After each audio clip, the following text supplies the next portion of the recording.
Good morning. Thank you all very much for joining this very special virtual event. We're so honored to have three powerful and influential members of the U.S. Congress and the ROK National Assembly joining today. We have with us South Korean National Assemblyman, Mr. Lee Sang-min. We also have Congressman Andy Kim of New Jersey and Congresswoman Kim of California. The U.S.-Korea alliance is based on strong economic, strategic, and people-to-people ties. It's great to see Congress continue to diversify and reflect the vibrancy of American society. And one benefit of that is having members with deep personal connections to Korea. I feel very connected with our two guests from the U.S. today. I spent much of my life in New Jersey and California. Congresswoman Kim was born in Korea and moved to Guam, which is where I actually immigrated to at a very young age. And also, both of my sons were born in New Jersey, and they also graduated from the same university as Congresswoman Kim, both USC graduates. What a special treat it is for me today. First, let me talk about Congresswoman Kim. She was the first Korean-American assemblywoman to represent Southern California. She recently joined two Korean-American women to be elected to the U.S. Congress. We also had a fireside chat a few months ago, and the event was truly terrific.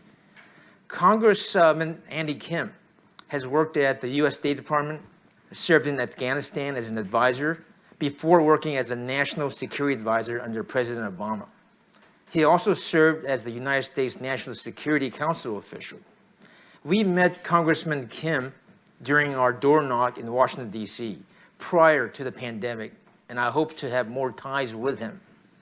And now we have Assemblyman Lee Sang-min, who is a 5-term member of the National Assembly representing the great city of Daejeon. As a member of the Foreign Affairs Committee, he is a forceful advocate for Korea's partnership with the U.S. And he's also a very good friend to the business community. Assemblyman Lee has been a great friend to AMCHAM and has helped us resolve many issues of interest to American companies who are invested in Korea. So with all three leaders at the table, what a great opportunity to find new ways to make our bilateral partnership even stronger. We have a very large turnout today, and that includes major U.S. companies from a broad range of industries critical to both of our nations. Qualcomm, Lockheed Martin, Northrop Grumman, to Hawaiian Airlines, UPS, and FedEx. So today, I look forward to a great discussion, and I hope many members of the audience will chime in with their questions. Because this is a multilingual event, we're happy to bring you this conversation with simultaneous translation. So please use the interpretation button on the bottom of your screens to either select English or Korean. And now, I'd like to ask Assemblyman Lee Sang-min to speak on the key priorities for the next era of the U.S.-ROK partnership. Assemblyman Lee, please. 네, 우리 미국에 계신 앤디 김, 영김 국회의원님 반갑습니다. 뉴스를 통해서는 두 분의 소식을 잘 알고 있지만 이렇게 직접 온라인을 통해서 뵐 수 있게 되어서 아주 무한한 영광입니다. 특히 그동안 의원들의 외교하면 직접 현지에 가서 뵙고 또 짧은 만남이어서 많은 아쉬움이 있지만 이렇게 온라인을 통해서 또 진지한 대화를 나눌 수 있게 되어서 이런 자리를 마련해 주신 우리 제임스 김 암참 회장님께도 감사를 드립니다. 아마 오늘 이 온라인 미팅은 매우 뜻깊고 또 지금까지 아마 세계 각국에 처음 있는 일로서 매우 의미가 깊다고 생각됩니다. 우리 각각의 나라들의 문제나 또 나라들 사이의 국제관계나 인류적 문제를 해결하는 데 있어서 정치인들의 역할이 매우 중요한데 정치인들이 서로 의견을 좀 나누고 또 에너지도 모으고 해서 서로 간의 그 뜻과 그런 힘을 모으는 그것이 매우 중요한데 사실은 그러기 위해서는 끊임없이 만나고 소통하고 또 이런 것이 필요하다고 생각됩니다. 아마 오늘 이러한 온라인을 통한 만남이 하나의 종잣씨가 돼서 한미 간의 그 우애를 증진시키는 데는 물론이고 이제 인류적 문제를 공동으로 파트너십 갖고 해결하는 데도 아마 큰 역할에 또 중요한 계기가 될 것으로 생각합니다. 바라건대 오늘 그 1시간 동안의 자리에서도 좀 진지한 여러 가지 말씀들을 들을 수 있는 기회가 있었으면 좋겠고요. 뿐만 아니라 이런 자리가 그냥 일회성이 아니고 정기적으로 주기적으로 제 욕심 같아서는 한 2개월에 한 번씩이라도 온라인을 통해서 양국의 국회의원들이 이렇게 포럼을 결성해서 그 양국 간의 의제는 물론 또는 그 글로벌 이슈에 대해서도 공동으로 지혜를 모으고 또 인식도 같이 하고 또 힘도 같이 모으는, 그럼으로써 조금 더 진전된 그런 해결책을 내놓는 정치의 역할을 잘 할 수 있기를 바랍니다. 그래서 두 의원님께서도 미국의 의원님을 포함한 미국의 국회의원님들 또 한국의 저를 포함해서 또 뜻을 같이 하는 의원들이 하나의 포럼을 결성을 해서 정기적인 또 이런 자리가 마련되기를 제안을 합니다. 모쪼록 다시 한번 이런 자리를 의원님들을 만나 뵙게 돼서 무한한 영광이고 매우 기쁩니다. 감사합니다.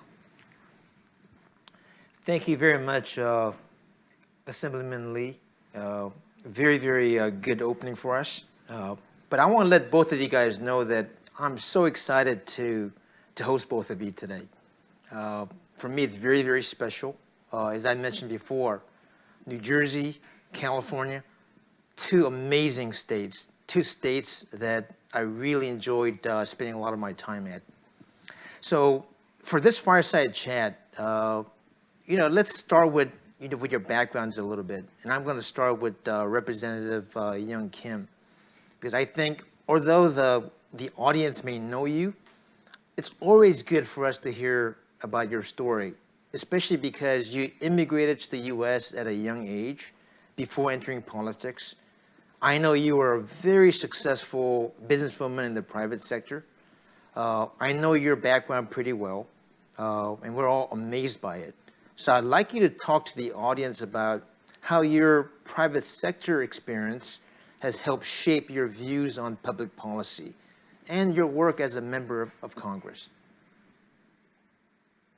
Thank you, James. I would like to also start by offering my sincere greetings to everyone that is watching this, and also 이상민 의원님 좋은 그 오프닝 인사말로서 저희들이 앞으로 한미 관계를 더 스트롱하게 하고 또 지금 의원님께서 말씀해 주신 한미 관계를 더욱더 강화시키기 위해서는 우리 양국 간의 의회 차원에서도 열심히 우리가 그 관계를 맺어야 한다는 말에 저는 적극적으로 동의합니다.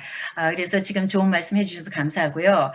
1시간 동안 우리가 대화를 나누면서 우리가 다 얘기를 못하겠지만 다음에 한 2주 후에 제가 한국에 방문할 때 의원님과 만나서 좀 이렇게 여러 가지 얘기를 좀 더 이렇게 expand 할 수 있는 기회가 됐으면 좋겠습니다. And so thank you so much, James, for again the opportunity to talk to you, to talk to your membership and those who are watching.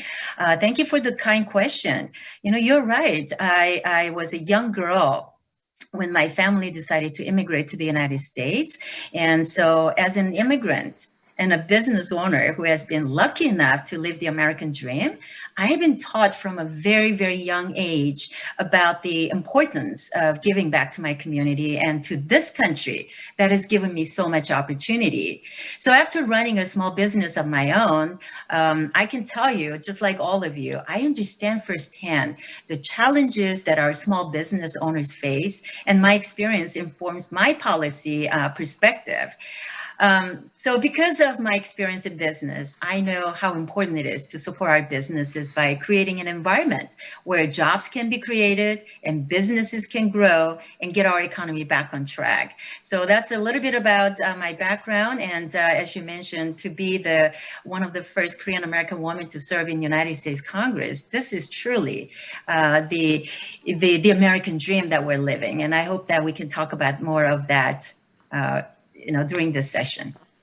Great. Thank you so much. And now let me ask the follow-up question to Congressman Andy Kim.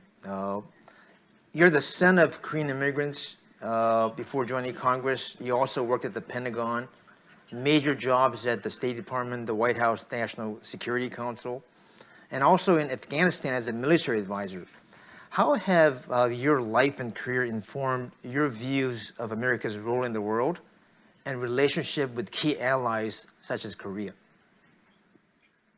Well, first of all, again, thank you for having me, and it's great to be able to join young Kim as we continue to do the work that we're trying to get done. She and I serve on the House Foreign Affairs Committee together, and I'm also on the Armed Services Committee, so a lot that we're trying to get done across the board. So I'm looking forward to building a relationship with you all and continuing to do this good work.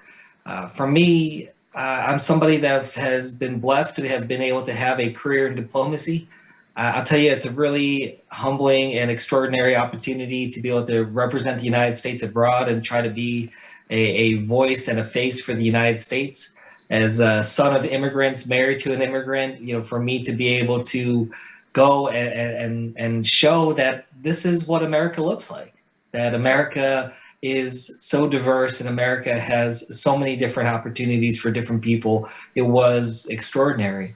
And, the opportunities that I had as a diplomat have informed not only my understanding of how the United States operates internationally, as well as how the rest of the world perceives America and things that we can do to improve these relationships.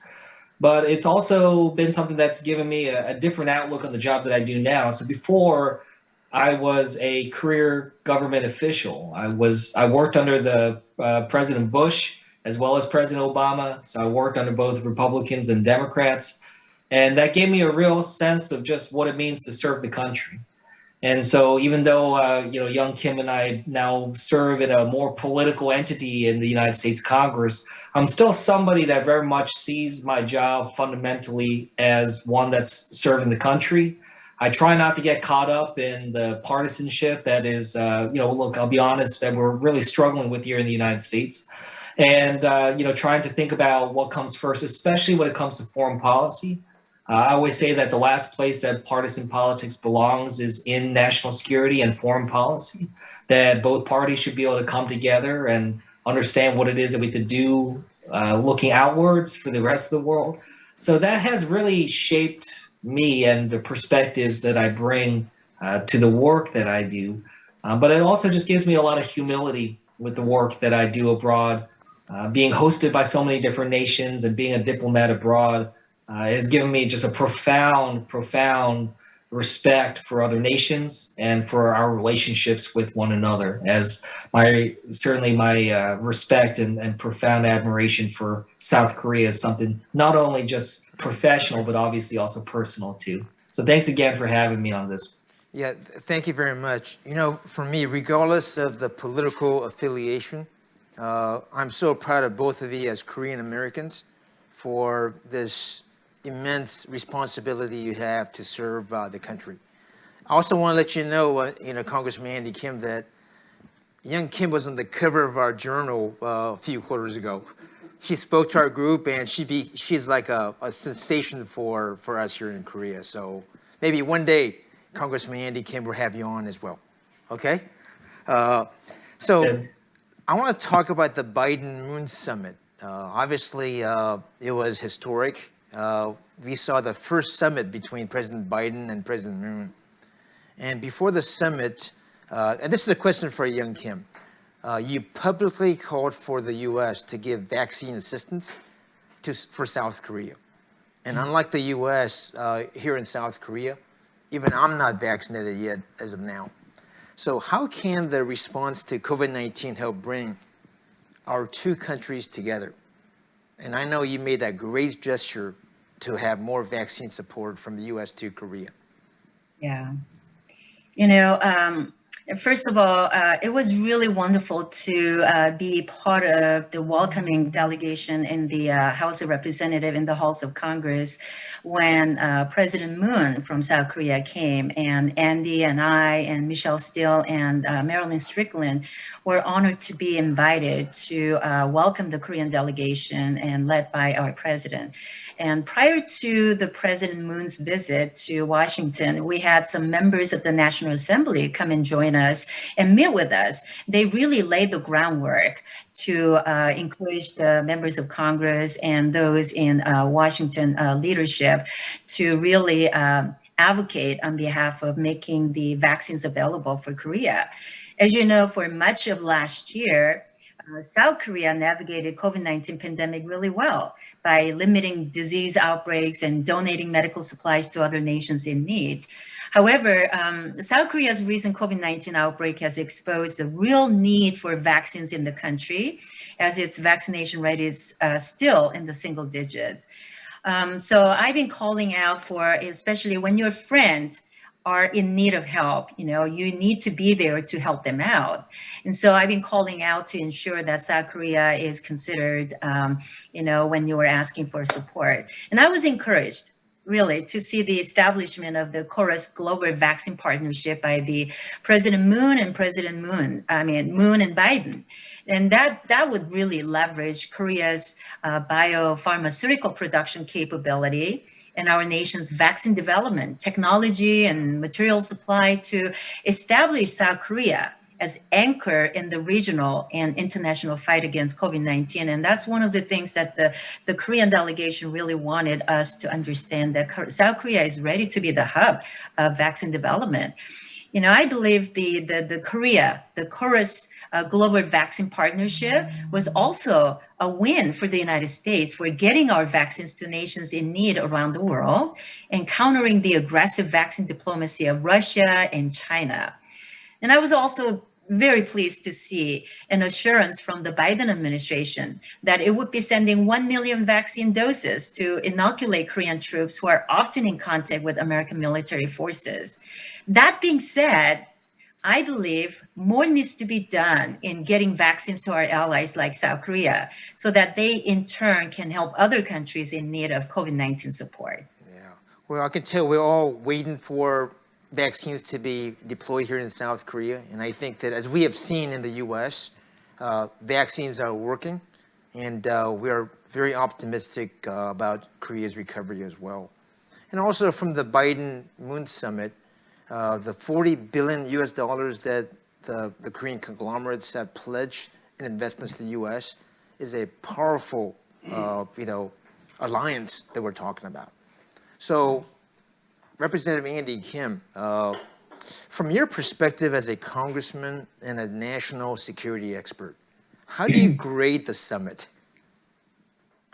Well, look, it is undoubtedly was a historic day, and I'm proud to have been able to be a part of the welcoming party with young Kim and others, because it really highlighted a couple things. One is that it was something that really illustrated the prioritization that the Biden administration is placing on South Korea and the relationship between the United States and South Korea. And that's something that was honestly, made unstable in the previous years, especially when it came to some of the back and forth on the defense sharing and burden sharing efforts and things like that. So I think it was important to just kind of reassure South Korea about what it is that we're trying to do and the importance that we place there.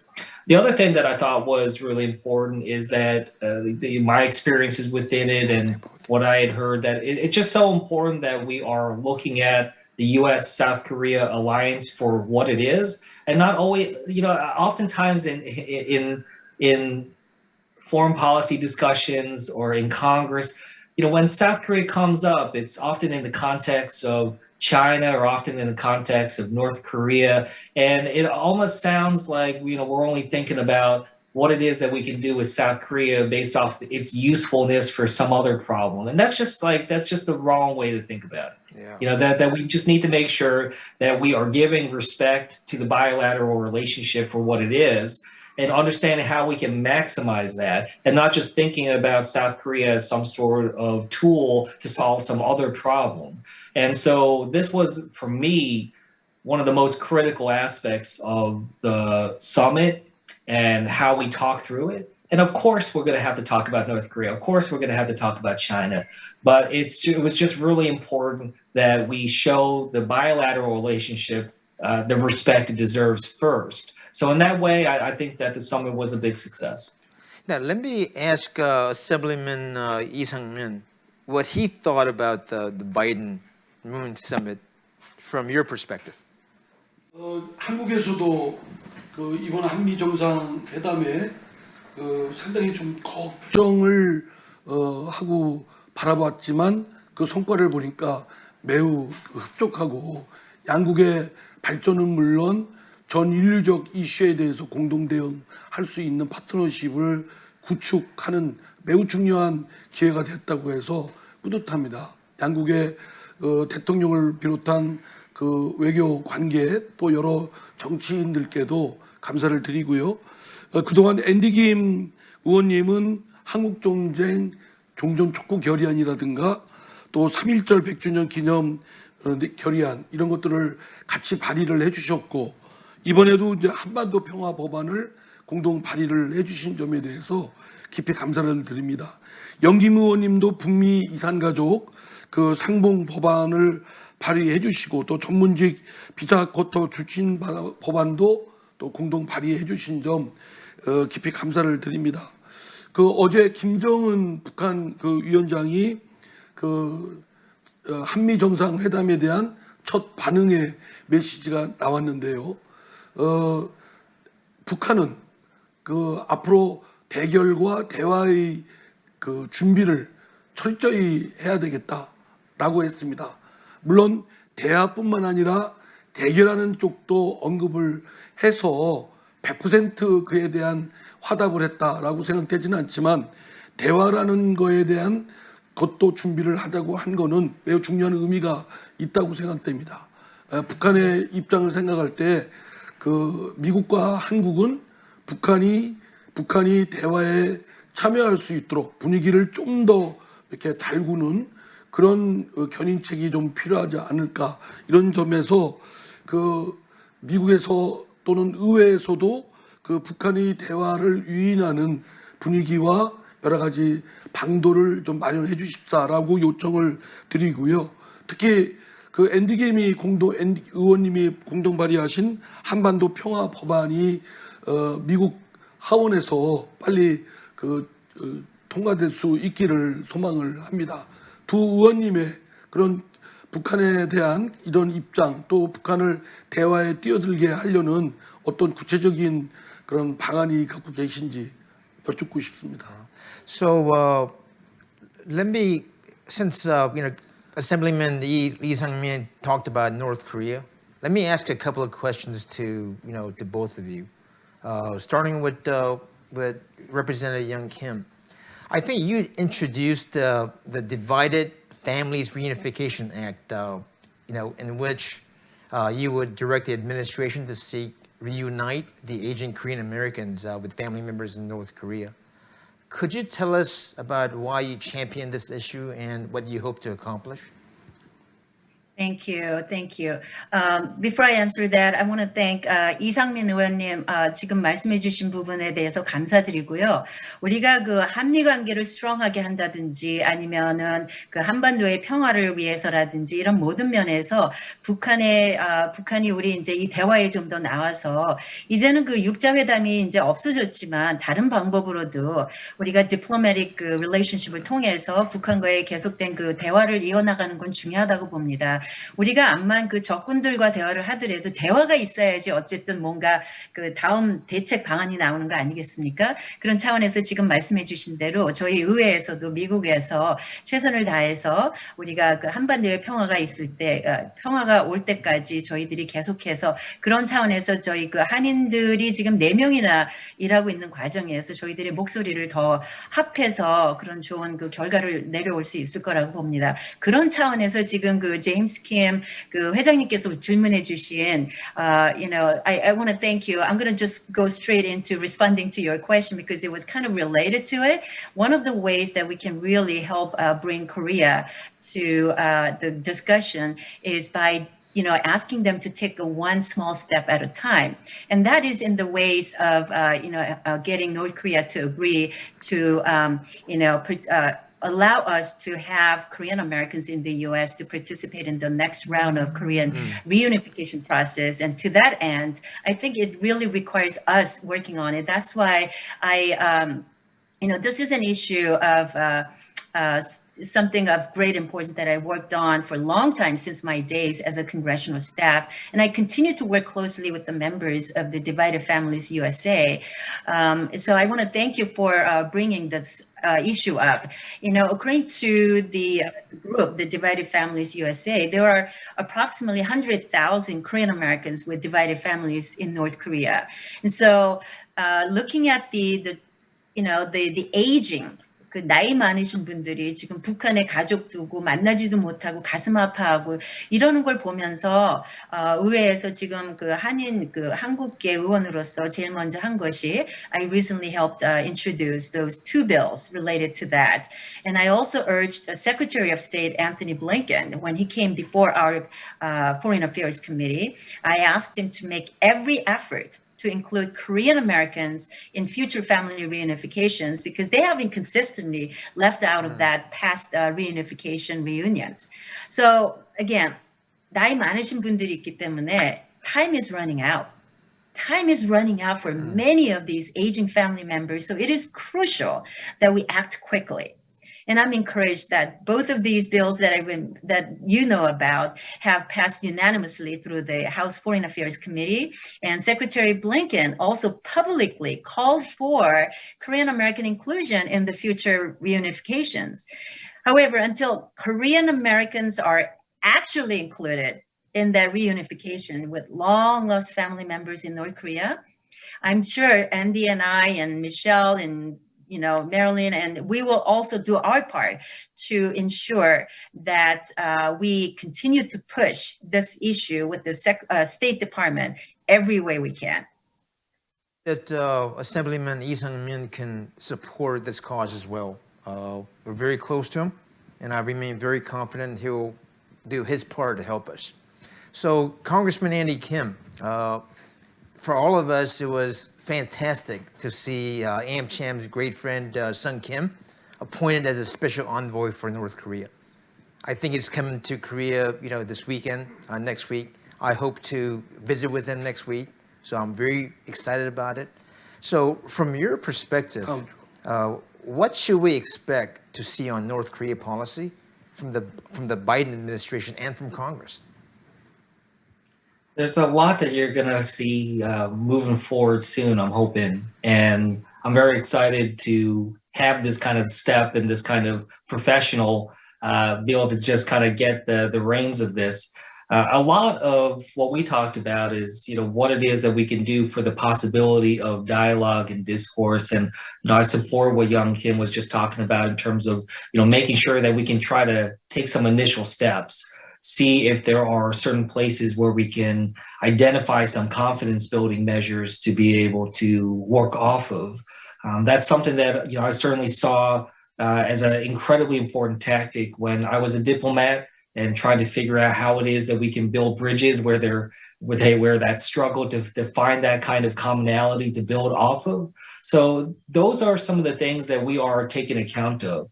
my discussions with the Biden administration have been, about what, trying to think through, what are some different opportunities there? What are all the tools that we have at our disposal, and try to do an accounting of that. And I know that that's something that we're eager to be able to continue that discussion with South Korea about, because honestly, there will be no dialogue, there will be no concrete and productive measure forward unless we have South Korea as a partner through this effort.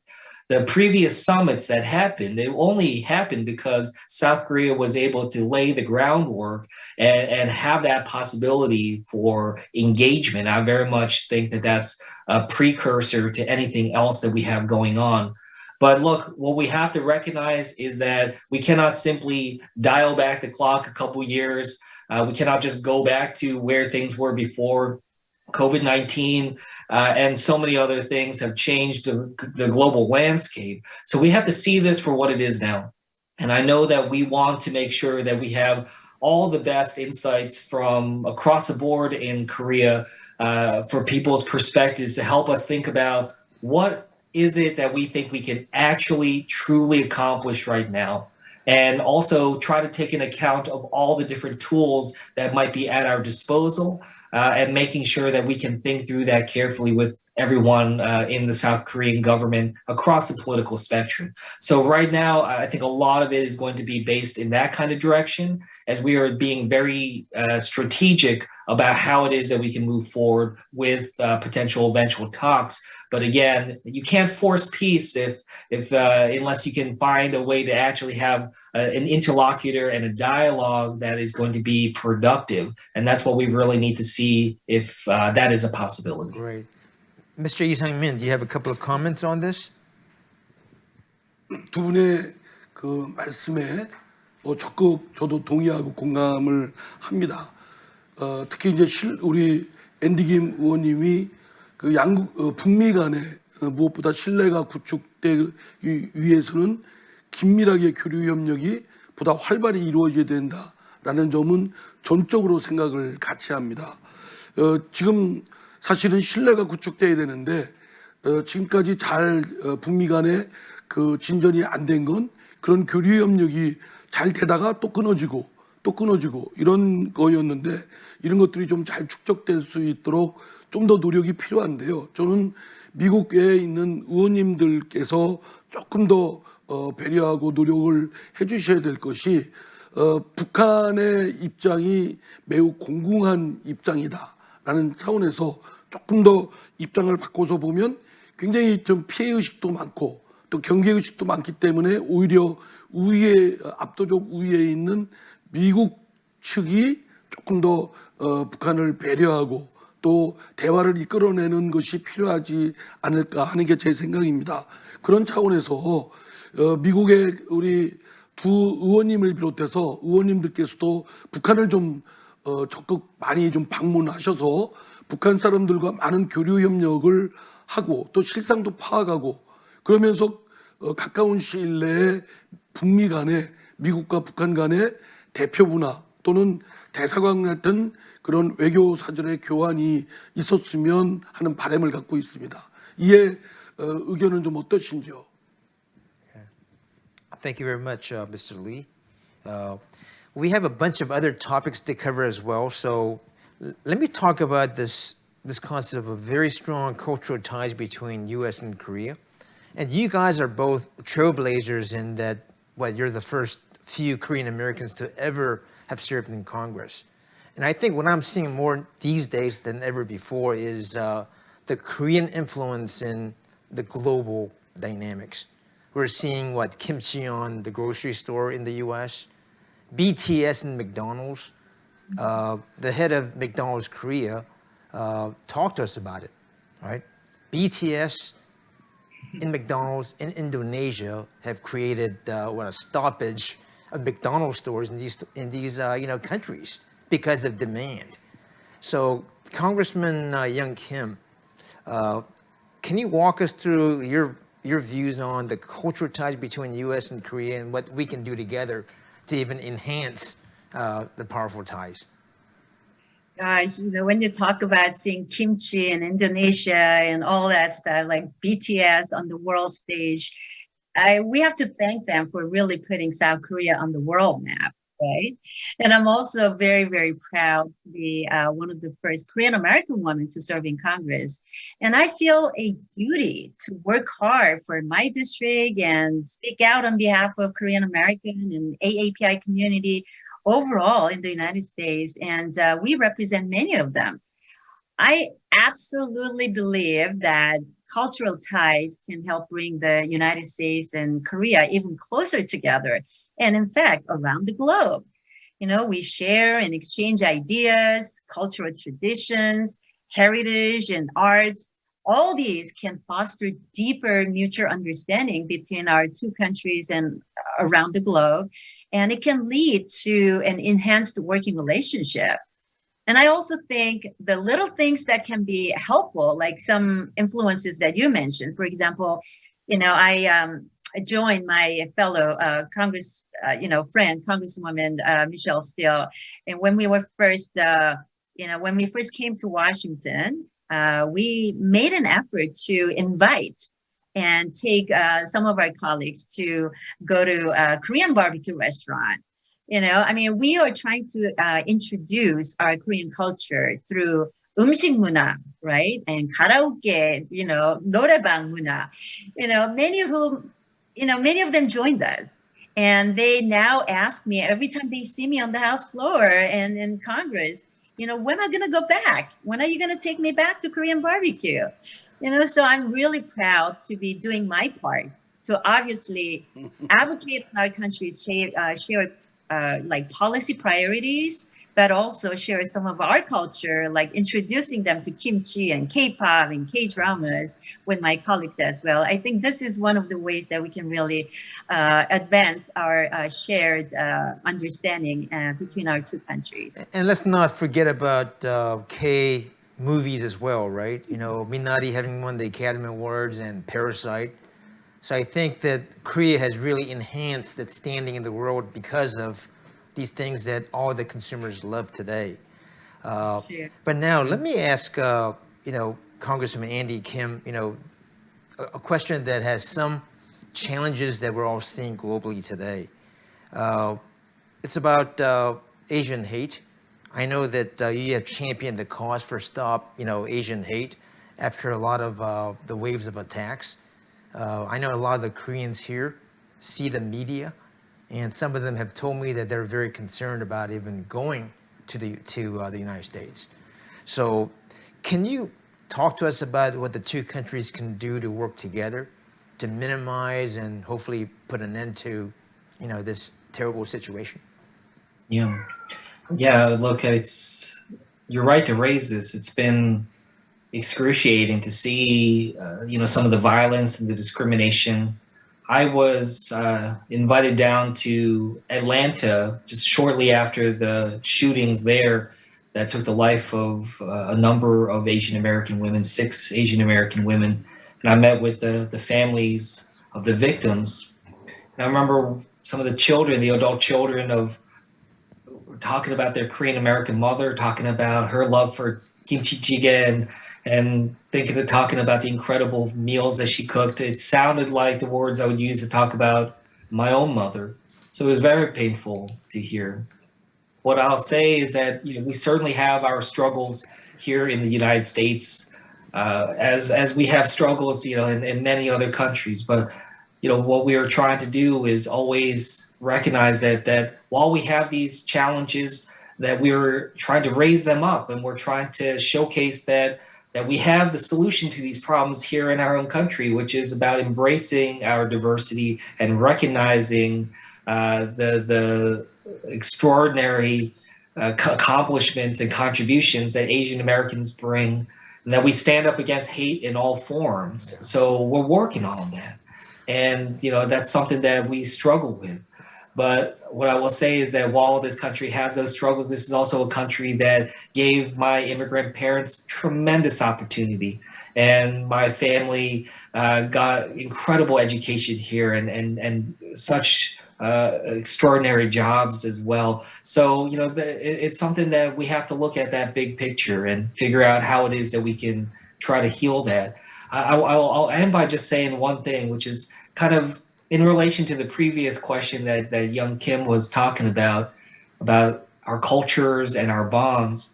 One thing I hope we can really work on together, and I seriously would love to be able to work with South Korean government officials as well as the broader, companies and other organizations, is we have to find a way to connect our youth better. I think that that's really one of the most important things that we can do is find those bonds between our youth and our young Americans and young South Koreans to be able to engage. I think they have so much opportunity to engage on some of the cultural things that young Kim talked about, whether that's movies or food or TV and arts and culture in so many other ways. But I think that that kind of connection is going to be so important here in the United States too, because right now we have to show the extraordinary benefits that come with the United States having that connection to countries all over the world, and showcasing that our relationship to Asia in particular should not solely be defined by our competition with China. And for instance, again, looking at South Korea as a bulwark and a pillar of what it is that we can accomplish and the incredible synergies that can happen there. So I just put that out there as something I would love to work with all of you on, try to find ways to build those exchanges, make those connections. I think that'll help us address and fight back against hate and discrimination in America. I think that'll help strengthen our relationship, and something that will certainly benefit South Korea in terms of the exposure that it'll get as well for its cultural contributions. So that's one way I hope we can try to channel this in a positive direction. Well, I think the three of us as Korean Americans are deeply, appreciative of what we, garner from the United States. It's always been a privilege. And the very fact we're also Korean Americans, we can really help shape the U.S.-Korea bond that makes everybody stronger. And for you, Congressman Andy Kim, yeah, you're right. Even at AMCHAM, we do a lot to help promote job opportunities for the youth, and we'll continue to do so. And during our last fireside chat with Congressman Young Kim, even you talked about how we should promote more opportunities together. So I'm glad the three of us are on the same page. I know we have limited time, but I do want to talk about some regional diplomacy. So the question I want to ask, Congressman Young Kim is, and I was very impressed with this. You published an article in the Chorus Journal that put a heavy emphasis on the importance of U.S., ROK, and Japan trilateral relationship. And I think you said that few relationships are more important than the one between Korea and Japan. So given the strained ties between the two countries, how can we restore and leverage this critical relationship? Thanks for saying that, James. I really believe that Congress and President Biden should make every effort to strengthen the trilateral, the U.S., South Korea, Japan alliance, as well as the bilateral South Korea and Japan relationship. We must remember who our true allies are and where our collective interests lie. Continued survival through countering threats from North Korea must remain a top priority, and it requires practical and effective cooperation between South Korea and Japan to ensure that success. The United States has made strides in this area already, with Biden's first two in-person summits hosting the heads of Japan and South Korea, and including both nations in multilateral forums. I believe we can go further by building upon the existing security and intelligence cooperation to promote closer cooperation on trade, diplomacy, and cultural exchanges. And South Korea and Japan, we have, as you all know, a very, very complicated history that continues to this day. And historical issues of wartime recognition and responsibility remain an important and as relevant as ever. But as democratic nations that all share the same core values and seek to protect the international rules-based order, we must come together as one to face the dangers that threaten to undermine our collective security. That's why I wrote that article, and thank you for reading that. Yeah, absolutely. And Congressman Andy Kim, you mentioned China briefly today. And I want to talk to you about the U.S.-led Quad network that obviously involves Japan, India, and Australia. And I think in one of the recent interviews you had with Yonhap News, you said that it is not necessary for Korea to join. So can you walk us through how significant Quad is and what you think Korea can cooperate with a network to overcome some of the common challenges if it does not join the Quad officially? And then I'm going to ask Mr. Lee Sang-min to chime in as well. Yeah, happy to. I mean, look, the United States, what we're doing is we're building a dense network of coalitions throughout Indo-Pacific, Asia-Pacific. And the Quad is one element of that. It was something that was kind of resurrected under the Trump administration, and I think it was the right move to do. And it's certainly going to be hopefully a strong multilateral forum that we can operate on. But look, it's new, and we're still building it up, and it's something that I don't want us to get too far ahead. It's something that's still building up. It still has a lot to grow and learn into in terms of what it can accomplish. But it is not something that's going to be all encompassing. It's going to have, its own limitations and its own struggles there as well. So I know that with South Korea, there's a balancing act here. And I think that that's something that we have to be respectful of coming from the United States. We have to understand that China is South Korea's largest trading partner. And I get that that's going to complicate different elements that South Korea can participate in.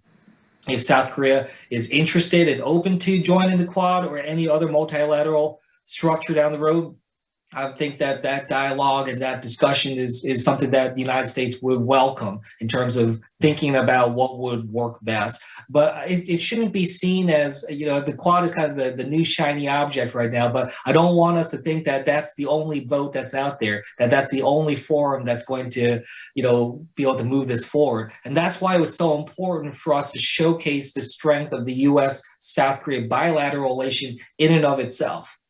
The U.S.-South Korea bilateral relationship is as strong as we think it is, and we put muscle behind it.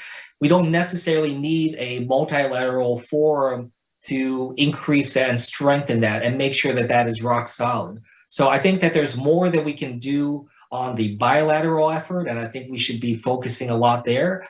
And I think that we can look at other types of multilateral efforts out there as well. But I don't want this to be a situation where South Korea feels boxed in and feels like they're going to miss out on something if they're not able to have either a direct or indirect relationship with the Quad. These are all the neighbors of South Korea. These are all allies of the United States. We will find a way to make this work, and we will make sure that we can build a strong coalition no matter what we call it and no matter what name it has.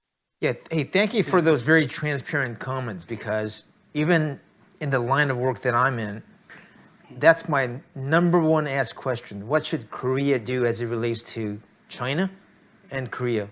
So since we have Assemblyman Lee Sang-min here with us, what do you think? 예. 앤디 김 의원님께서 한국의 입장을 잘 살펴주셔서 감사드립니다. 한국과 미국과는 아주 긴밀한 혈맹으로서 더 한층 강화해야 되지만, 또 지정학적 위치 차원의 중국과의 관계를 무시할 수 있는 그런 관계도 또 아닙니다. 특히 경제적 그런 의존 관계가, 상호 관계가 있는 이상 또 중국과의 관계도 잘 또 유지해야 될 필요성이 있기 때문에, 코드 문제가 자칫 대중국 견제로 가게 될 경우에 사실 한국의 입장에서는 매우 곤란한 부분이 있어서, 앤디 김 의원님 말씀에 그와 같은 입장과 마찬가지로 코드 참여 여부는 조금 더 신중할 필요가 있다라는 생각이고요. 뿐만 아니라 그러나 한국과 미국과의 동맹 관계는 더 한층 발전할 수 있다라고 생각되고, 희망컨대 미국과 중국이 좀 사이좋게 개선되는 그런 날이 좀 빨리 왔으면 좋겠다고 생각됩니다. 아까 영김 의원님이 말씀하신 일본과의 관계에서도 한 말씀 드리면 그 한국인이 일본에 대한 갖고 있는 아주 오래되고 구조적인 감정이 있습니다. 정서가 있습니다.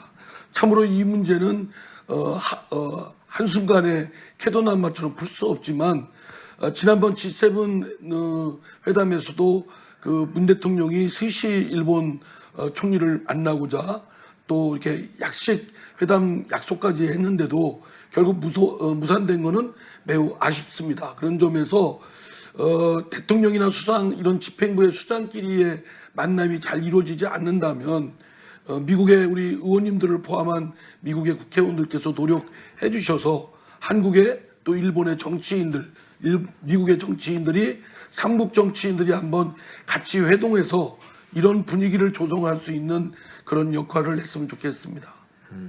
Thank you very much, Mr. Lee. As we kind of wrap up, I just wanted to finalize one set of questions to probably all three of you, which is just the cooperation between the U.S. Congress and the Korean National Assembly. Obviously, you know, both of you are appointed to the Committee on Foreign Affairs. Very, very important committee. Mr. Lee Sang-min is also on the Foreign Affairs Committee here in South Korea.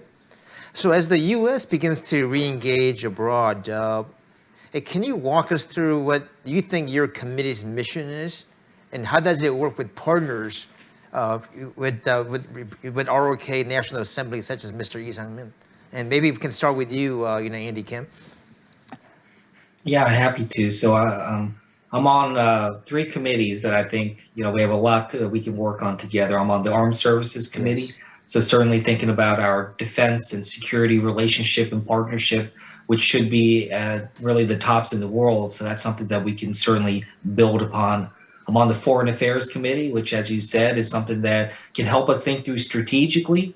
And then I'm also on the Small Business Committee, which is something that I think we can continue to build on and try to find ways to strengthen our innovation. And to a point that was there in an earlier question, one way I think we can do that is, as we're talking about here in the United States, we're talking in Congress a lot about the future of supply chains, the future of U.S. global security in terms of our own essential equipment and other things like that. And I think Korea should play a critical role in that, and that's something that we can think through. And so I think that's that gives you an example of how I'm trying to think through this. Great. What is important for us to be able to do? What's important for me and young Kim to be able to do that I think we are in better position to do than many of our colleagues is work with all of you. And what I would like us to do is to really think through strategically, what is the objective that we want to see accomplished between the United States and South Korea? What is the best vision that we can hope for of what this alliance could look like, not just today or tomorrow, but 10 years from now, 20 years from now? Like what I think we need to do and work on is paint that vivid picture, be able to showcase to the Korean people what it is that they can get, what it is that Korea can get out of this relationship. And for the United States as well, what is it that we think we can build off of, and what is the best possible scenario that we can envision?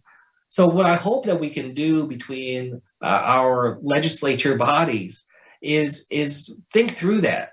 Because I'll be honest, having worked as a diplomat, a lot of the executive branch side, they are dealing with a lot of the nuts and bolts of this to make it work every single day, just trying to make sure that we can find these problems that we're trying to solve immediately.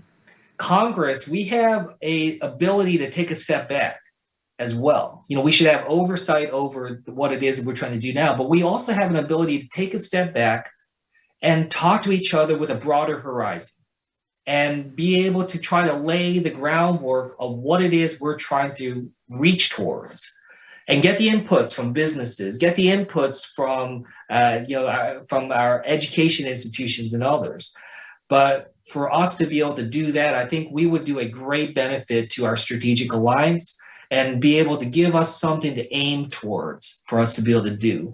Yes, we have a lot of things, technical things in the meantime that we will work on together, and we will find ways to exchange that. But I hope that we can keep that bigger picture in mind, because I think we lose sight of that so often. So that's something that I think I would like to commit to doing, and hopefully we'll find some partners to be able to work on that together with. Great, thank you so much. And in the interest of time, it'd be great if, Congresswoman Young Kim can also provide your quick input. And then we'll Sure. ask Mr. Lee Sang-min to close the session on this topic. Sure. So please. Sure. Let me speak directly to your question about what we can do together to definitely, increase our relationship and make it stronger. As is Andy, I also, with Marilyn Strickland and I and Andy, we serve on the Foreign Affairs Committee. So I'm very, very honored to have this opportunity to work on these issues where we get to serve as a bridge, and we get to also give our, voices to how we can work together to make our U.S.-Korea relationship even stronger. And that is incredibly important as we seek to confront the challenges in the Indo-Pacific region. And as we seek to strengthen our ties, to that end, I would like to say that interparliamentary cooperation across the Pacific is essential to growing our alliance. For that reason, you already probably heard that I am serving as a co-chair on the Congressional Study Group on Korea with my colleague, Congressman Ami Bera, who you know very well. So he and I will be leading a delegation to South Korea next month, where we will be meeting with you. Looking forward to that. But also, Andy and I, we will be co-chairing the U.S.-Korea Interparliamentary Exchange Group. 아까 이상민 의원님께서 말씀하셨듯이 지금 한국 국회 내에 한미 의원 연맹 협의회가 있지 않습니까? 로이스 의원님 계실 때부터도 제가 인터로큐터로서 이 U.S.-Korea Interparliamentary Exchange Group을 했기 때문에 그 중요성을 많이 누구보다도 더 많이 잘 알고 있습니다. So we're going to be continuing that interparliamentary exchanges, and we're going to come up with 아까 말씀하신 양국 간의 의제 그걸 놓고 우리 한미 관계를 더 강화시키기 위한 그런 그 진지한 대화를 하기 위해서 한미 의원 연맹 협의회를 다시 활성화시켰습니다. 그런 차원에서 I look forward to leading my colleagues in the United States Congress with Congressman Andy Kim serving as co-chair on this. So I think those are the ways that we can really work on, working together. So next week or 2 we travel to South Korea. We look forward to meeting with all of you and a number of leaders, including President Moon and defense and foreign affairs ministers and so forth. So those are the opportunities that will provide us a forum to talk about all of these issues that we talked about today and more. Great, and I cannot wait to see you when you're here in Korea. So just in the interest of time, I'd like Mr. Lee Sang-min to do a quick closing, and we can call it a day. 예, 오늘 두 국회의원님 뵙게 돼서 정말 영광이고 아주 뜻깊고 1시간이지만 매우 친해졌습니다. 감사합니다. 이와 같이 아까도 말씀드렸지만 그 한미 간의 두 의원님을 비롯해서 또 저를 포함해서 긴밀하게 교류 협력을 해야 되겠다. 그리고 지금 이미 결성되어 있는 한미 간의 의원 연맹 안에 포럼을 결성하든 그와 별개 조직이든 이런 정기적이고 주기적인 실질적인 그런 미팅이 이루어지기를 다시 한번 제안을 합니다. 저도 다음 주인가요? 다다음 주에 그 영김 의원님이 참여하시는 그런 세미나에 저도 참여하기로 되어 있습니다. 또 그때 뵙기로 하고요. 또 오늘 이런 미팅이 앞으로 한미 간의 의원들의 확대된 또는 강화된 그런 모임으로 결성되기를 다시 한번 제안드립니다. 여러분들 건강하십시오. Great. Thank you very much, and I look forward to seeing you all very soon. Have a great day. Thank you very much. Thank you.